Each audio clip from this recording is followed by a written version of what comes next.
mes amis, bonjour mes deux partenaires du jour, Daniel. Oui, bonjour à tous ceux qui nous écoutent. Je dois avouer quand même quelques bleus à l'âme. Et puis, vous me souhaitez, moi, bonne chance pour résister à aux deux qui sont autour de la table. Bonjour, Eddy. J'aimerais apporter mon soutien total à Daniel. Voilà. Oui, mais moi aussi. Ce que je voudrais dire, c'est que nous avons un programme que j'avais défini avec Emmanuel de Rénal qui est bloqué au diamant, parce que nous sommes en pleine tourmente sociale à la Martinique. Notre ami Christian Boutin est en villégiature, ça. Donc lui, il est en dehors de la fournaise et du chaudron martiniquais.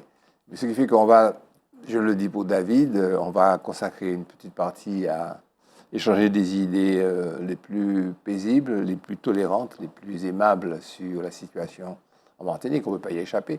Et pour une fois n'est pas coutume, je vais vous laisser totalement libre de vos propos. Je ne vous contesterai pas.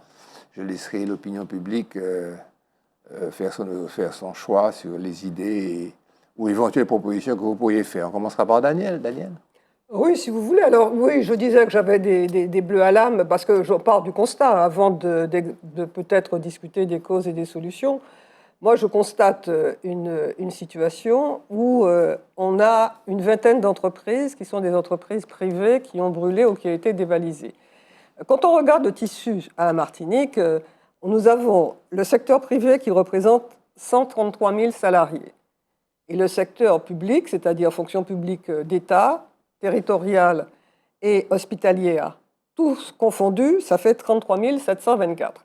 Donc l'essentiel de l'économie de ce pays repose sur le travail de ceux qui sont dans les entreprises privées.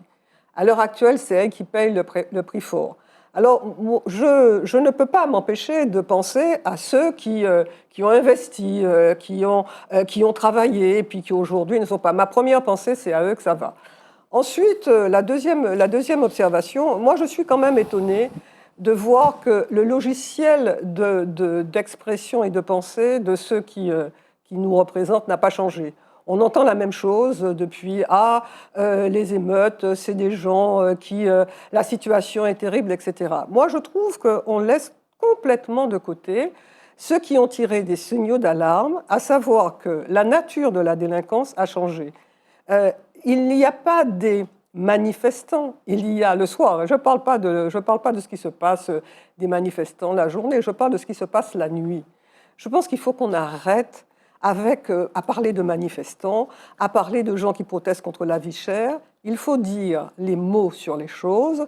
Ce sont des délinquants, ce sont des émeutiers. Et si on ne prend pas la mesure de ce que, selon moi, la nature de cette délinquance a ajouté, et ce n'est pas faute pour les syndicats policiers d'avoir tiré la sonnette d'alarme, si on ne prend pas la mesure de ce tournant qui s'est passé, on ne pourra pas avoir des solutions en face. Et enfin, moi, je voudrais, bien entendu, on va échanger, mais je voudrais saluer le courage de ceux qui osent dire qu'ils ne sont pas d'accord, même si, bien entendu, la presse et les médias officiels se gardent bien de relayer leur prise de position. Eddy ? Je suis 100% d'accord avec ce que Daniel vient de dire. Moi aussi, d'ailleurs, 100%. D'ailleurs, dans les gens qui sont visés, je suis dedans, hein, Daniel. Tu sais que moi, mes positions sont très claires et j'ai été victime de plusieurs attaques médiatisées, d'ailleurs. Bon, donc sur ça, je suis d'accord avec toi. La problématique majeure, c'est pas celle-là.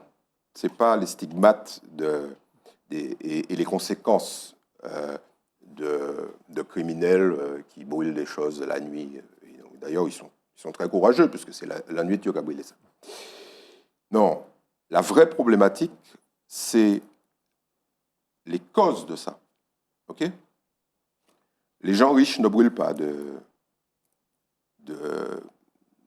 bagnoles, de stations-service, etc. Les gens qui vont passer des vacances à Courchevel n'ont pas cette attitude-là. OK ? Bon. Donc, il faut qu'on arrête de se mentir. La problématique qui a été soulevée au départ, c'est celle de la vie chère. OK. Tout le monde, dans la classe politique, la classe intellectuelle de ce pays, en sachant que la classe intellectuelle de ce pays, elle est réduite à sa plus expression aujourd'hui, dit qu'il y a un malaise. Enfin, il y a plus qu'un malaise. L'État français maintient un certain nombre de gens, 2,5 millions de gens, dans des territoires qui sont des prisons, avec des traitements qui sont discriminatoires. Je vous donne un exemple précis. Si l'État français, en 1953, a accepté de donner 40% à des fonctionnaires blancs, puis à des fonctionnaires de couleur, c'est qu'il y a un problème, très objectivement. Si vous acceptez d'augmenter le salaire de vos fonctionnaires, puis le salaire des fonctionnaires de la fonction hospitalière, puis celle de la fonction publique territoriale, c'est qu'il y a un malaise. Alors imaginons le truc suivant. Charles, il est fonctionnaire au Marigot, il a 40%. Donc quand il achète un camembert, ça ne lui pose pas de problème. Mais son frère, Jacques, lui, il est smicard dans une entreprise privée. Il ne peut pas s'acheter un camembert. Vous imaginez bien qu'un an de discrimination de cette nature, bon allez, mais 50 ans, 60 ans, ça finit par poser un problème. OK ? Non seulement ça pose un problème sociétal, ça pose un problème économique, bien évidemment, parce qu'on est dans le délire. Tu as, allez, les chiffres qu'elle a donnés, 30 000 personnes qui ont des revenus qui sont supérieurs à ceux de leurs collègues sur le territoire métropolitain. C'est ça aussi, hein? OK ? Donc, un type qui gagne 2 000 euros, qui fait le même métier, 2 000 euros à Paris, le même métier fait par un Martiniquais coûte à l'État français 2 800 euros. Donc, tu imagines bien que le type qui gagne 2 000 euros, il ne sait pas que l'autre là-bas gagne 2 800 euros. Mais le type qui, ici, fait un boulot beaucoup plus dur que celui, par exemple, fonctionnaire de l'éducation nationale, le mec, il trime toute la journée plus que l'autre, il gagne non seulement 40% de moins, mais près de 60% de moins. Ça ne peut pas durer. Attends, laisse-moi finir. Ça ne peut pas durer. OK ? Bon. Qu'est-ce qu'on demande à l'État français ? On lui dit, prenez les décisions. Là, vous lâchez. Alors, ça coûte 1,5 milliard d'euros, les 40% sur l'ensemble de l'outre-mer. Donc, chaque année, l'État met 1,5 milliard. On lui dit, monsieur l'État, prenez entre 100 et 150 millions d'euros, mettez ça dans un fonds de compensation et faites en sorte que la totalité des produits alimentaires ne paye pas de fret, ni de droits de douane, ni de TVA, ni d'octroi de mer arrivés en Martinique. Qu'est-ce que c'est que 150 millions par rapport à 1,5 milliard d'euros ? Cette décision-là, on demande ça à l'État depuis maintenant 30 ans. Voilà ce qui cause ça. Voilà l'une des raisons. Il y en a bien d'autres, mais juste sur ça, qu'est-ce que ça coûterait de mettre 150 millions d'euros sur la table ? Daniel, parce que je voudrais dire un petit mot quand même. Mais tu peux, mais je Non, mais tu voulais répondre. Mais peut-être je vais vous répondre à tous les deux en même temps. Je t'en prie. Non, ce que je voudrais vous dire, c'est, on va parler de chiffres et je vais essayer de le dire très, très tranquillement. 9,1 millions de personnes, soit 14% de la population, je parle de la France hexagonale, de la France en entier, vivent sous le seuil de pauvreté. Ça va, ont comme pour revenu 1216 euros. Je dirais les virgules. 1216 euros par mois pour une personne seule. Ça correspond à 60% du niveau de vie médian. Le niveau de vie médian, c'est l'ensemble des salaires que l'on touche. On fait une moyenne et puis on coupe en deux. Eux, ils ont donc ils ont 60% du niveau de vie médian. Ça correspond un petit peu à ce que Eddy décrivait comme le frangin qui ne peut pas manger de camembert. Comme pour la transition écologique, le coût de l'inaction, c'est l'objectif de la note que j'ai trouvée sur cette question, est plus élevé que celui de l'action, estime l'étude. Et ça, c'est intéressant. La pauvreté coûterait ainsi 118,6 milliards d'euros par an au budget de la France. Le fait qu'il y ait des pauvres, ça coûte même aux pauvres eux-mêmes qui doivent y contribuer, ça coûte 118,6 milliards d'euros par an, dont 51,4 milliards pour lutter contre contre elles directement, les allocations sociales, les programmes d'insertion, et puis toutes sortes des aides qu'on a données. On a donné aux gens pour essayer de compenser, quoi, au coup par coup, puis ça passe dans des commissions, il y a des fonctionnaires qui gèrent ça, enfin, c'est lourd. Bon. Et puis aussi 67,2 milliards pour traiter la question du non-traitement de la pauvreté, parce qu'il y a des conséquences à ne pas traiter la pauvreté. Et ça va être quoi? Ça va être la perte de productivité, parce que le pauvre, il est sur le bord de la route, les dépenses de santé qui sont liées à l'état de pauvreté, les problèmes générés par la pauvreté, ainsi que les coûts associés à la criminalité. La criminalité. Ceux qui, la nuit, sortent pour casser. C'est lié. Et puis l'exclusion sociale. Alors, le coût de la pauvreté par personne rapporté au nombre de Martiniquais, je rapporte tout ça aux Martiniquais, ça donne la chose suivante. Tu vas me vérifier, tu as un nombre de chiffres. Sous le seuil, donc population 349 000 en janvier 2024. On prend ces chiffres-là. Bon. 27% sous le seuil de pauvreté, et non pas 30 comme on dit tout le temps, c'est 27% dit. Bon, je prends les chiffres de l'INSEE pour qu'il n'y ait pas de contestation. 27% sous le seuil de pauvreté, ce qui fait 94 830 personnes. 94 830 personnes. Alors, on prend ce que ça coûte par personne, 13 000 euros, parce que j'ai pris le chiffre de la France nationale, je l'ai divisé par le nombre de personnes qui sont sur le seuil de pauvreté, ça coûte 13 000 euros, multiplié par 94 830 personnes, ça fait 1 233 690 000 euros pour la Martinique que ça coûte à l'État français et que ça nous coûte indirectement. Le budget de la CTM est d'1 498 millions. Autrement dit, ce que la Martinique, ce dont dispose la Martinique, la collectivité, pour gérer son budget, c'est ce que la pauvreté coûte à l'État français. Voici ma contribution, sans polémique, sans état d'âme. Moi, je dis bravo, parce que ce sont des chiffres qui sont rarement communiqués. Ça, juste un petit truc. Le revenu à l'heure d'une personne pauvre, c'est 3 euros. Oui. Le revenu, le SMIC, vous vous rappelez, oui. C'est 10 euros quelque chose. Oui. Donc, un SMICard gagne 3 fois plus qu'une personne qui vit sous le seuil de pauvreté. Et le revenu d'un prof, c'est 30 euros de l'heure. Ouais. Vous voyez? Ouais. Donc, un prof gagne 10 fois plus qu'une personne pauvre. Et ça mène directement, qu'on le veuille ou non, on peut prendre toutes les considérations qu'on veut, et tu l'as dit très clairement, la pauvreté mène à la criminalité. C'est automatique dans tous les pays du monde. Sur un tiers de notre population vit sous le seuil de pauvreté. Oui, tout à fait, mais je pense que nous sommes d'accord. Simplement, ce que je dis, c'est qu'il y a deux éléments dont on ne tient pas suffisamment compte. Je reviens sur ton exemple du camembert. C'est une image, certes, mais le côté grand écart. Parce que pourquoi vouloir le camembert quand on est en même temps revendiquant une identité créole? Je dis que dans ce qui correspond à notre identité, on n'est pas obligé de demander ce que mange le Français de l'Hexagone. Ce que tu oublies, c'est que les gens qui réclament l'identité créole, ce sont ceux qui peuvent acheter du camembert. Les gens pauvres n'ont jamais revendiqué une identité créole. C'est ça le problème, c'est-à-dire que tous les intellectuels... Oui. Je vais reprendre un truc qui vient du Nord-Atlantique où j'étais, je vais le dire. Drapeau, pas qu'à bamoun manger. Hein.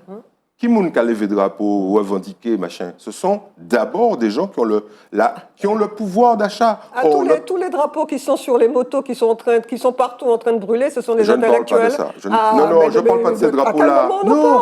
À quel moment on en parle? Non, on peut en parler. Non, cette discussion on peut en parler. Ne peut pas intéresser nos spectateurs. Il faut trouver 60 milliards d'euros en 2025 pour amener le budget, pour amener le déficit à 5% du PIB avant de tenter de passer sous les 3%, ce que requiert, et ça c'est notre pays, la France. C'est lié à la pauvreté, c'est lié au budget. Sur ce point précis, vous avez quelque chose à dire? Oui, moi j'ai quelque chose à dire. Cette histoire de budget où on part soi-disant dans un rafistolage, le budget de l'État français se rapproche des 400 milliards d'euros. Oui. Okay? Il faut trouver 60 milliards. Donc, on va ponctionner les personnes les plus riches. Les gens de gauche applaudissent, mais disent oui, mais il n'y a pas que ça. Il faut réduire le déficit et puis il faut vraiment les taxer.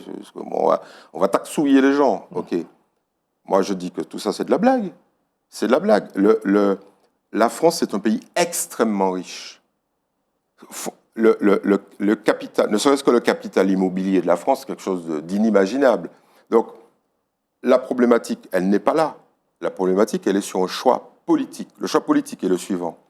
Est-ce que nous avons les moyens de vivre en ayant autant de gens pauvres?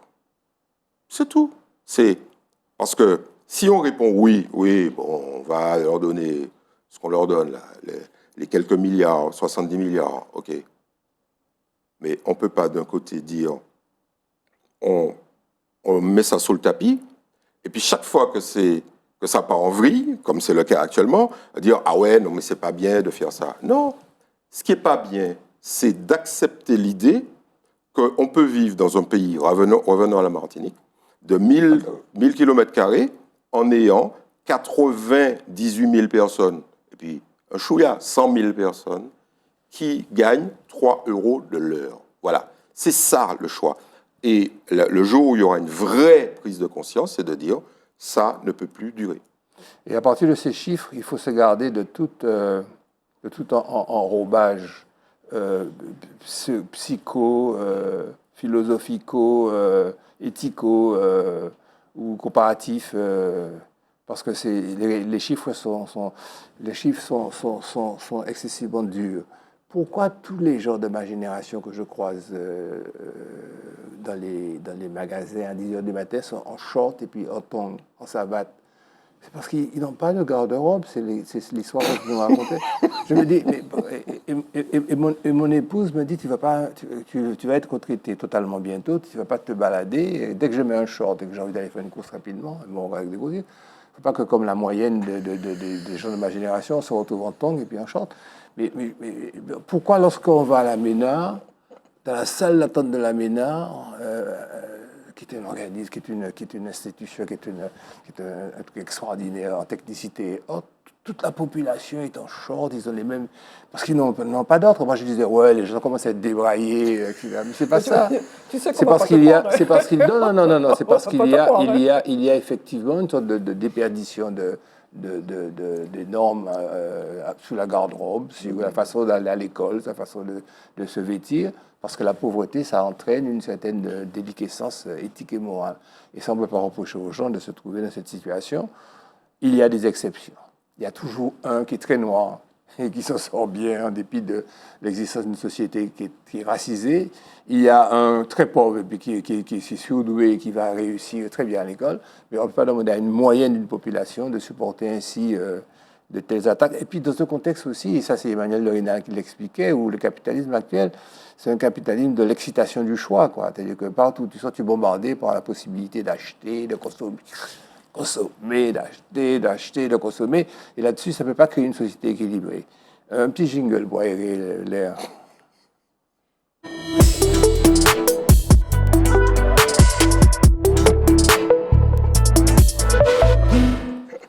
Vous avez tous entendu que l'Église catholique demande pardon pour son rôle dans l'esclavage et le colonialisme. Deux petits mots rapides, il était temps, parce que quand même... C'était trop fort. C'est vrai qu'on essayait de dire qu'il y avait tel prêtre de Moiran qui avait été anti-abolitionniste et autres, mais dans l'ensemble, on le sait que l'Église avait surtout aux Antilles été totalement associée au crime de l'esclavage, de la traite, et c'est bien que le pardon soit venu. Et ça, c'est à l'entrée du synode qu'une lettre du pape François a été lue, où il demande réellement...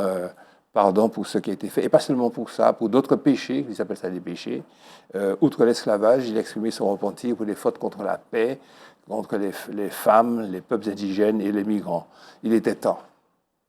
Tu trouves trop léger le sujet que je t'avais proposé, Tanaland? Oh, mais je veux lui dire, oui. Alors, imaginez-vous que Gérard m'a proposé de traiter du sujet Tanaland, c'est-à-dire un pays virtuel créé qui n'est réservé qu'aux femmes, où les hommes n'ont pas leur place et où les femmes peuvent s'exprimer. Alors vous avez la photo, l'image qui apparaît à l'écran, et vous allez tout de suite comprendre que c'est donc TikTok qui crée, ceux qui utilisent TikTok, c'est rose, donc ça rappelle Barbie. C'est très bling bling, donc par conséquent, je ne suis pas du tout sûre, mais vraiment du tout sûre, que ce soit les problématiques des femmes qui soient vraiment prises en compte. Disons que c'est un coût médiatique de plus. Mais là, les vrais problèmes des femmes, c'est pas là que c'est pas sur cette plateforme qu'on va les voir traiter. Surtout que ça a dû être créé par des hommes. En plus. Très nécessairement, mais c'est ça. Merci d'avoir. C'est des hommes qui ont créé ça. Bon, un sujet qui normalement entrerait dans le chapitre société, mais on ne va pas faire encore de jingle. Paradis fiscaux, les profits logés dans les pays offshore atteignent 12% du PIB mondial. C'est colossal, Eddy. Oui, Alors, bon, c'est un sujet qui est à des années-lumière de nos préoccupations actuelles, mais il y a un lien. Oui. Il y a un lien. Le lien, c'est l'argent. Oui. C'est l'argent et la discrimination. Alors, là encore, c'est là qu'on voit l'hypocrisie absolue des gens qui nous gouvernent. Et c'est intéressant parce que, imaginons qu'un jour, même en faisant partie d'un grand ensemble européen, nous ayons des pouvoirs locaux, nous allons être confrontés à ça. En clair, comment les pays qui sont autour de nous font pour vivre, pour manger tous les jours. Parce qu'il faut quand même rappeler que le coût moyen d'un paquet de pâtes en Dominique ou à Sainte-Lucie est 10 fois supérieur à celui d'un paquet de pâtes en Martinique. Et que des Sainte-Luciens et des Dominicains viennent régulièrement, chaque semaine, acheter des tonnes de produits qui sont horriblement chers pour les Martiniquais pour les ramener à Sainte-Lucie où ils les revendent. Alors, tu imagines le prix. Bon. Donc, ils vivent en hébergeant de l'argent qui a échappé à l'impôt dans les pays qui les produisent. Donc, ça s'appelle des paradis fiscaux. La Dominique est un paradis fiscal, Sainte-Lucie, Barbade, Trinidad, les îles Vierges, en fait, tout l'environnement. Donc, en dehors de la Martinique, de la Guadeloupe et de la Guyane, il n'y a que des paradis fiscaux, à l'exception de Cuba, qui pour l'instant n'est pas un paradis fiscal, mais dans quelques années, ça le deviendra. Donc, l'idée, c'est que nous contribuons, nous, pays, on va dire, à fiscalité normale, à l'enrichissement d'un certain nombre d'individus. Il y en a en Martinique. Hein. Vous vous rappelez qu'il y a eu un truc qui s'appelait les Panama Papers. Le Panama était l'un des paradis fiscaux les plus florissants du monde. Et à peu près une quarantaine de Martiniquais avaient placé leur argent au Panama. Ça se fait de manière assez simple. Je vais vous donner le modus operandi. Vous allez au marin avec votre valise de cash. Il n'y a pas de contrôle. Hein. Vous montez dans un bateau qui vous dépose à Castries. À Castries, vous prenez vos valises de cash. Vous alliez soit à la Barclays, soit à la Nova Scotia Bank, etc. Et vous demandez à ouvrir un compte. On vous ouvre un compte. Vous déposez votre fric. Et en même temps, vous avez sur Internet la possibilité d'ouvrir un compte aux îles Vierges, aux îles Caïmans, à Sainte-Lucie même, le compte est déjà ouvert, ou en Dominique. Et voilà comment vous faites pour faire camoufler votre argent. Parce que dans ces pays-là, il y a bien évidemment une petite taxe quand même sur les dépôts, parce qu'il faut bien qu'ils vivent. Il faut bien qu'ils vivent, les pauvres. Alors, et ça ramène de l'argent aux États considérés. Mais il n'y a pas d'impôt sur les sociétés, il n'y a pas d'impôt sur le revenu, le plus souvent, il n'y a pas de taxe sur les transferts monétaires. Donc, ça, c'est quoi? C'est de l'argent. En France, on estime que chaque année, l'État français perd entre 170 et 200 milliards. Ça veut dire la moitié de son budget en évasion fiscale. Okay? Et ça, c'est une partie, parce qu'il y a l'évasion fiscale, donc les gens qui trichent, qui partent avec leur argent, et puis il y a aussi l'optimisation fiscale. Un exemple, au lieu de mettre le siège social à Paris, vous le mettez à Amsterdam. Ou à Monaco, ou dans les îles anglo-normandes, comme Jersey, Guernesey. Et vous avez la possibilité d'échapper au fisc. Voilà, donc ça représente 12 000 milliards d'euros dans le monde, ce qui est absolument fou. Une petite...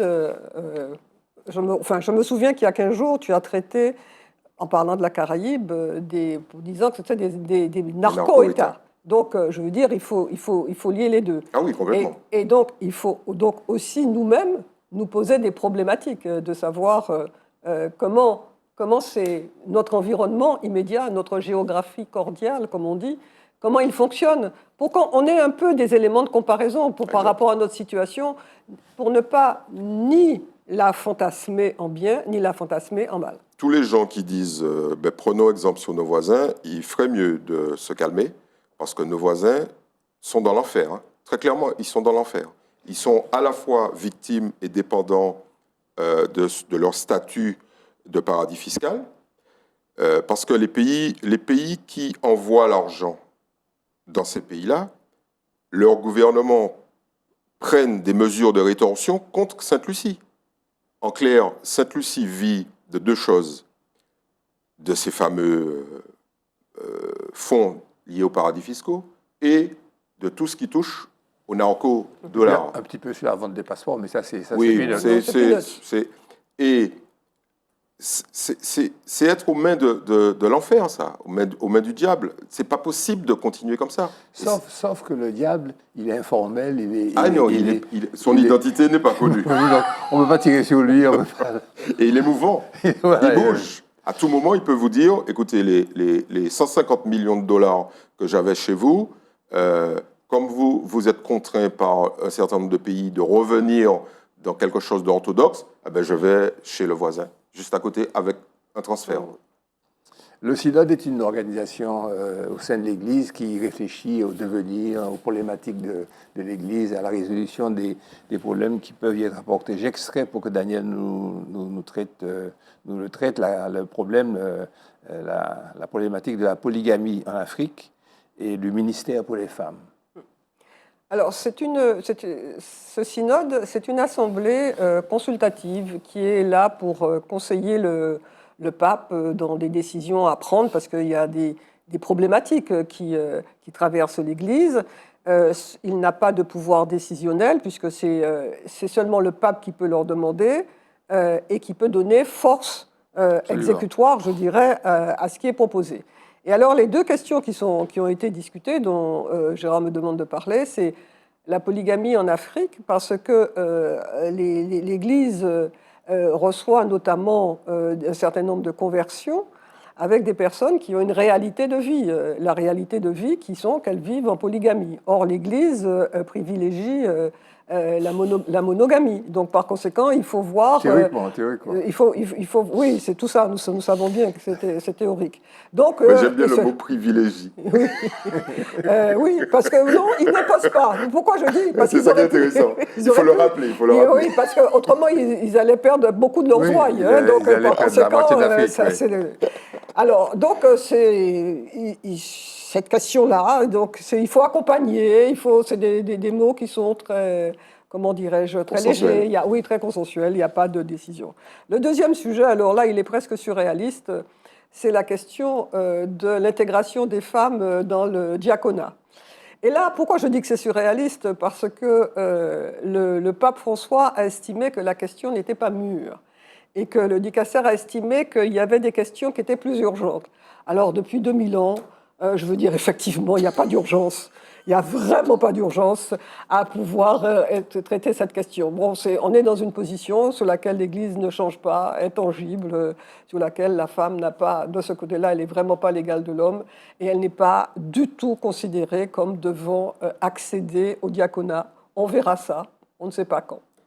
C'est-à-dire que le fait que ça soit mis à l'ordre du jour, parce que c'est une institution à laquelle je m'intéresse, l'Église, le fait que ça soit mis à l'ordre du jour veut dire que c'est déjà un énorme progrès, déjà. Quand on dit de l'immobilisme de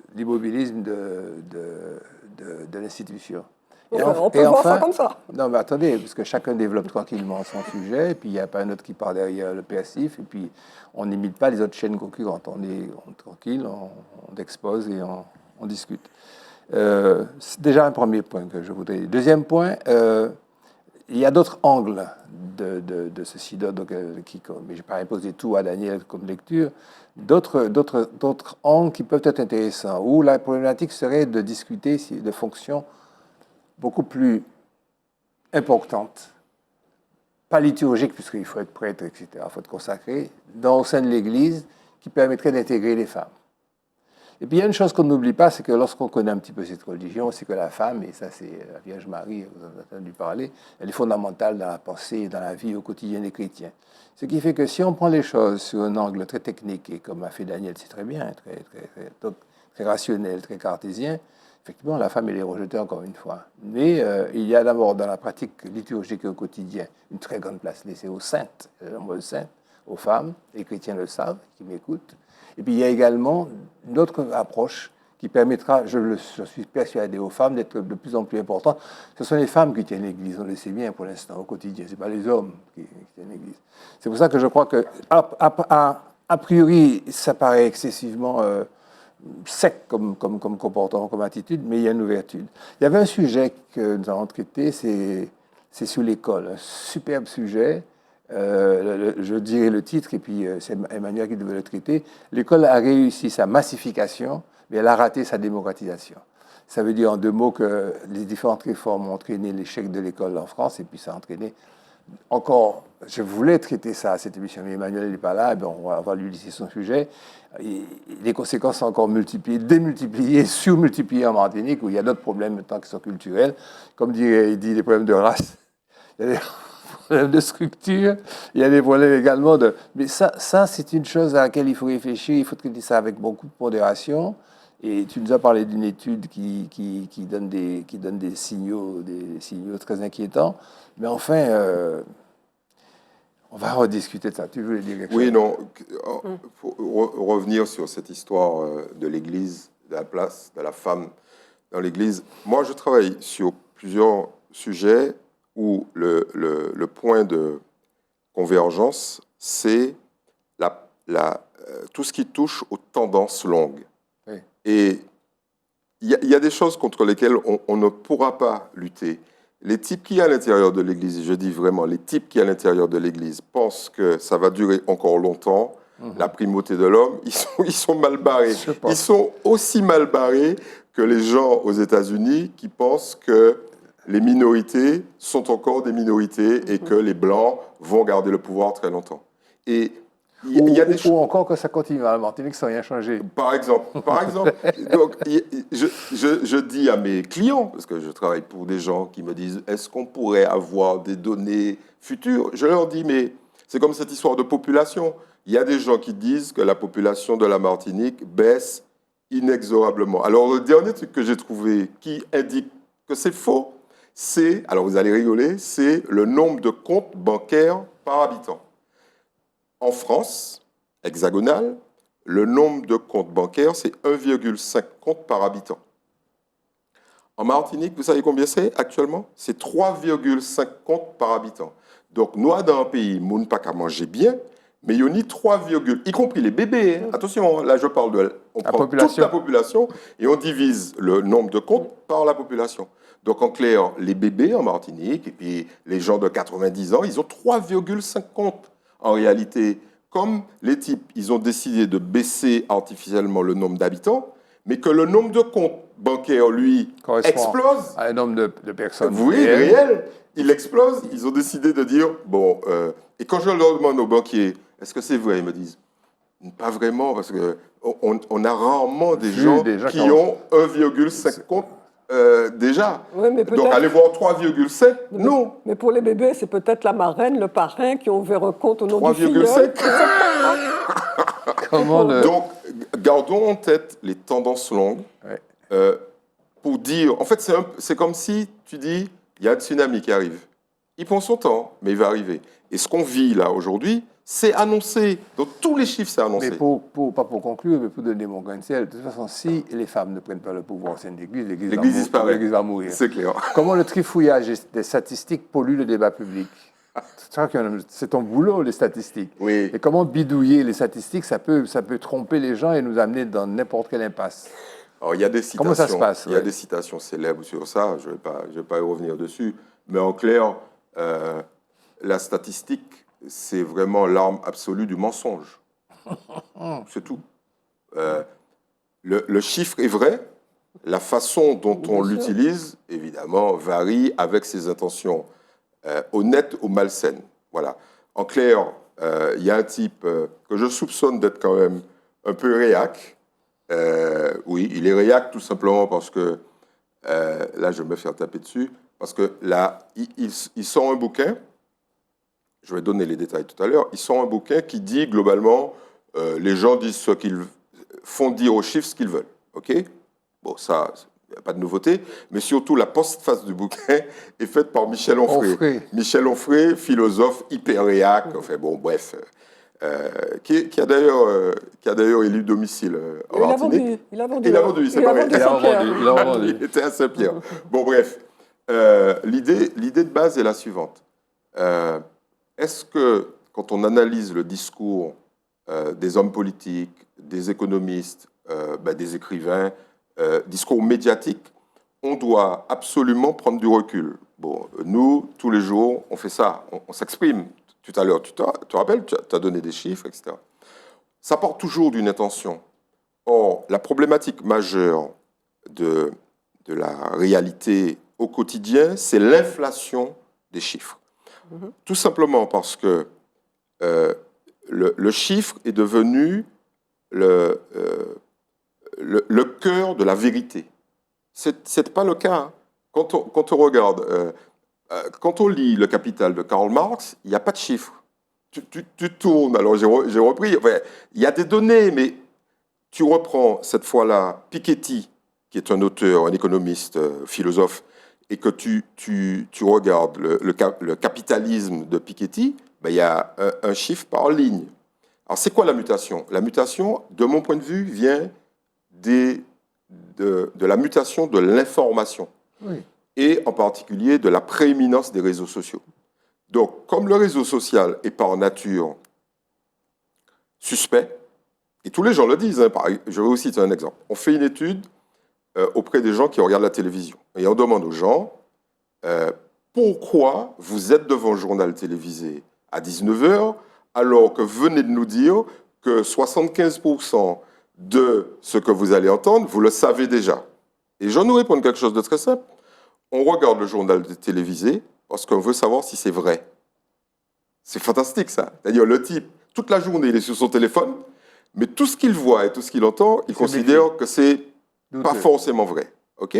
Surtout que nous, dans le monde journalistique, on dit la chose suivante. Pour qu'une information soit considérée comme probable, il faut que 3 sources différentes donnent exactement la même info. À partir de 3 sources fiables, différentes, tu peux considérer que c'est peut-être vrai. Mais les sources en question, c'est qui? Quand tu en as 10 000, c'est fini. Trop de sources tue l'info. Donc, dans ce bouquin, il me paraît fondamental d'accepter l'idée que oui, l'inflation tue le débat, tue la vérité, mais on peut difficilement faire autrement aujourd'hui. Si tu ne donnes pas de chiffres dans ta thèse, tu passes pour un rigolo. Et quand tu en donnes trop, tu passes pour un super rigolo. Donc, en fait, l'équilibre, à mon avis, il est non plus dans l'inflation des chiffres, mais dans l'inflation des idées. C'est ça qui est intéressant. Allons donner des idées, et là, on va retrouver un peu de crédibilité. Une question peut-être un peu perfide. Hein. Quand on compare, puisque tu dis que les chiffres peuvent dire... on peut faire dire aux chiffres. Alors, quand on prend tout à l'heure, par rapport au sujet qu'on a interprété, sur le taux de pauvreté et sur le taux de compte bancaire. Oui. Il y a, comme on dirait, une distorsion entre les deux. Ah ben c'est très clair. Le taux de pauvreté, là, tu peux très clairement le mesurer sur plein de facteurs. Par contre, le taux de compte bancaire par habitant, c'est une construction intellectuelle qui est fausse. Tout simplement parce que l'une des bases... En fait, c'est une division. C'est je divise le nombre de comptes bancaires par le nombre d'habitants. Mais si le nombre d'habitants est faux, forcément, la division sera fausse. Voilà, en fait, c'est ça l'idée. L'idée, c'est comment je peux tricher en apparaissant comme crédible. C'est ça que Samy Biassoni, dans son ouvrage qui s'appelle Statistiquement correct, aux éditions du CERF, appelle le bidouillage des statistiques. On va passer maintenant à un petit peu de culture, encore que c'était de la culture. C'était de la culture.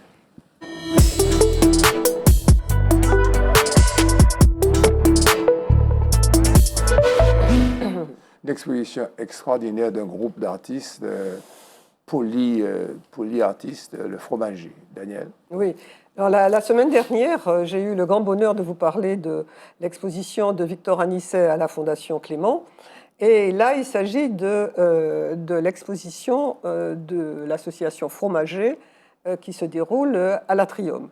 Et il y a un lien entre les deux, parce que c'est Victor Anisset. Parce que Victor Anisset est membre du Fromager. Alors, déjà, je recommande à ceux qui ont le temps, il y a un ouvrage qui est très bien fait sur l'histoire de la peinture à la Martinique, et vous allez trouver beaucoup de renseignements sur les artistes. Et déjà, aussi, on va avoir l'histoire de la peinture et l'histoire de l'organisation, parce que l'association Les Fromagers, qui fête ses 40 ans, est née en 1984, mais il y a eu des associations avant. Il y a eu, notamment, il y aura Alexandre Bertrand, il y aura Coco René Corail, etc. Et là, on a en 1984 un groupe d'artistes qui se réunissent parce qu'ils ont décidé de davantage prendre en compte ce qui constitue leur histoire avec ces différentes évolutions, notamment la partie amérindienne, la partie occidentale, la partie africaine et la partie indienne. Et dans cette association, on va retrouver, comme je l'ai dit, Victor Anisset, mais également on va retrouver Ernest Breuler, on va retrouver Bertin Nivore, on va retrouver René Louise. René Louise, dont on se souvient de ses productions qui sont en rond pour rappeler justement l'histoire amérindienne. Et donc à l'Atrium, vous avez donc une exposition de ces différents membres. Et je trouve qu'il est intéressant parce que la culture a toujours cette faculté de pouvoir nous recentrer sur nous-mêmes et nous ouvrir au monde. Et ça, je crois que nous en avons en permanence besoin. Et vous voyez à l'image un certain nombre de productions qui sont esthétiquement très très belles. Et ça donne l'occasion de pouvoir se réapproprier une part de l'histoire artistique et culturelle de notre pays. La culture est essentielle. Je le dis d'autant plus qu'on entend sur les réseaux un appel à boycotter les artistes. Non, non, non, c'est vital. La culture, c'est vital. Est-ce qu'il y a une conjugaison et un synchrone entre l'exposition à la Fondation Clément d'Anisset et celle du Fromager? Je ne sais pas si se sont coordonnés, puisque non, mais il se trouve mais que... sur le plan de l'inspiration, sur le plan de feeling, pour prendre un mot à la mode. Alors, l'association du Fromager, ça met l'accent sur justement le fait que ce soit plusieurs artistes. C'est ça. Alors que Clément, c'est sur vraiment le parcours de Victor Anisset. C'est ça. Et alors, il y a Chantal Charon aussi, dont on parlera peut-être une autre fois. En fait, ce qui était intéressant, c'est de voir qu'il y avait cette coïncidence des deux en même temps. D'une part, le parcours individuel d'un artiste, Anisset, et d'autre part, la rétrospective d'une association dont Anisset fait partie. Je pense que c'est une coïncidence. On va parler un petit peu de musique. Christian n'est pas là, mais on va bricoler, on va bidouiller quelque chose pour vous.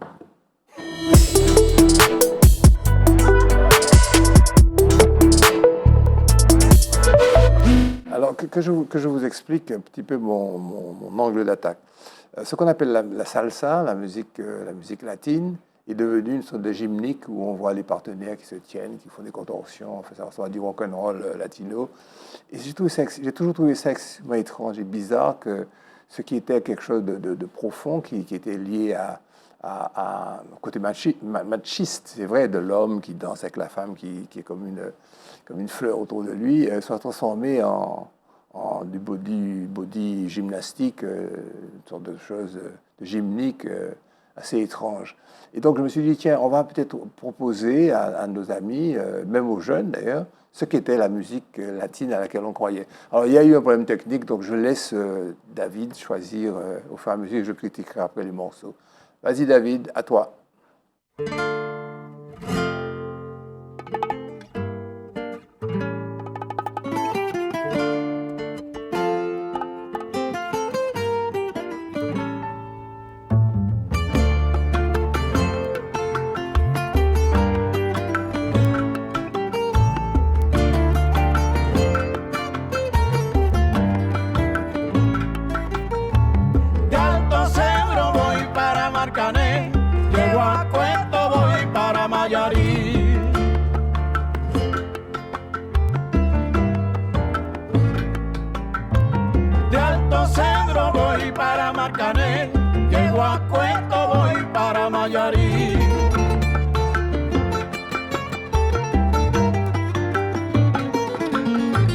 El cariño que te tengo no te lo puedo negar.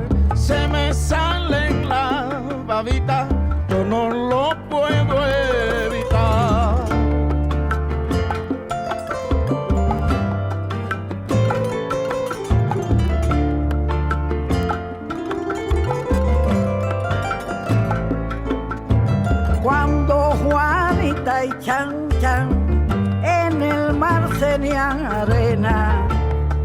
Como sacudir el jibe si a chan chan le daba pena. Ahí nada más. ¡Ja!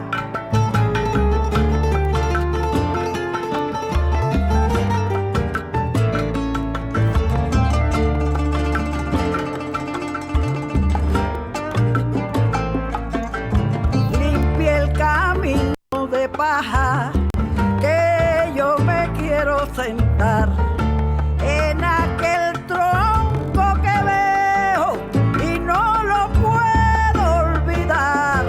Ahí nomás, ándele, compay.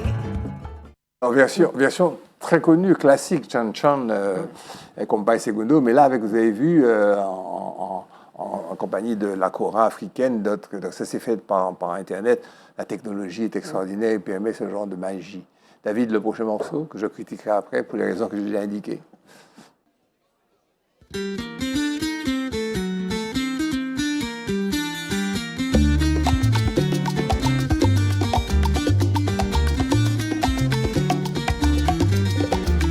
Candela, se quema la chumbamba. Candela, se quema y no cuesta nada. Candela, se quema la chumbamba. Candela, se quema la chumbamba. Mamá, mira que me quemo, mamá que me estoy quemando. En no quemándome yo hay que se queme el mundo entero. Candela, se quema la chumbamba. Candela, se quema la chumbamba. Que se quema esta familia, se queman los habaneros. En no quemándome yo hay que se queme el mundo entero. Candela, se quema la chumbamba. Candela, se quema la chumbamba. Mamá, mira que me quemo, mamá que se queme Emilia. En no quemándome yo hay que se queme el mundo entero. Candela, se quema la chumbamba. Candela, se quema la chumbamba. Candela, se quema la chumbamba. Alors vous avez vu, ça c'est le son montuno classique fondamental. Vous avez vu le couple qui a dansé un petit peu. Alors il y a effectivement une petite passe avec la cavalière, mais c'est pas ces contorsions et ces gymnastiques que l'on voit actuellement, et que certains peuvent aimer, puisque finalement chacun fait selon son goût, mais ce n'est pas le mien en tous les cas. David, next.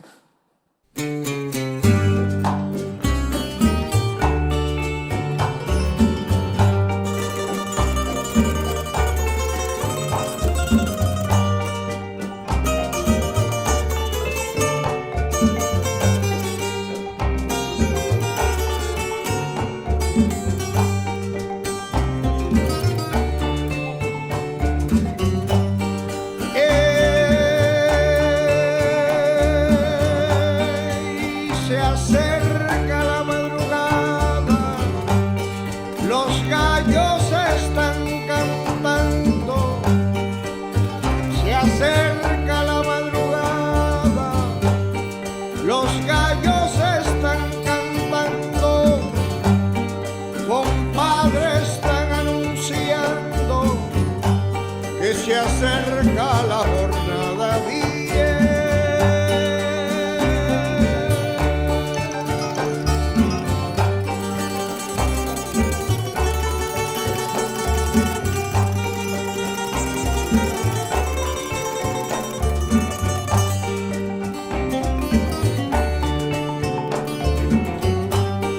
Trabajo de enero a enero y también de sol a sol.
avez vu là le nombre de musiciens africains. Ce groupe s'appelle Afro-Cubisme et il joue dans la tradition profonde du son montuno parce qu'en réalité c'est un art, quoi. C'est un art, c'est un style bien calibré qui a ses normes, qui a son rythme, qui a ses accords et qui est très particulier.